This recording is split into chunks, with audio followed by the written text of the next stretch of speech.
C'est l'une des places fortes du tourisme de mémoire dans la Somme. L'historial retrace l'histoire de la Grande Guerre à travers ses collections et ses uniformes présentés sous forme de mini-tranchées. Environ un quart des visiteurs sont étrangers. Comme ces Américains, ils sont séduits par ce conflit qui reprend vie. Les objets sont tellement réels, évidemment. C'est juste super de voir les choses telles qu'elles étaient pendant la guerre. Ça me permet de me rendre compte que le monde est petit et que les gens essayent de s'entraider, mais parfois ça conduit à de plus gros conflits et ça fait écho à ce qui se passe aujourd'hui, où on veut s'aider, mais parfois c'est une catastrophe. Cet été, pour compléter la découverte du lieu, l'établissement propose des visites flash d'une demi-heure sur un thème bien précis, comme ici sur les blindés, des chroniques courtes pour montrer une autre facette du conflit.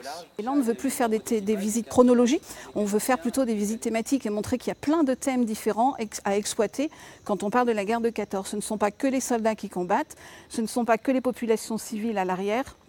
Il y a vraiment beaucoup de choses. On peut parler de la médecine, on peut parler du rôle des animaux, on peut vraiment parler de tout un tas de sujets différents. Cette guerre qui devient encore plus vivante grâce aux expositions temporaires. Jusque décembre, les œuvres du peintre russe Alexandre Zinoviev sont présentées. À la fois artiste, soldat et espion, il apporte son vécu du front dans ses toiles et ses photos.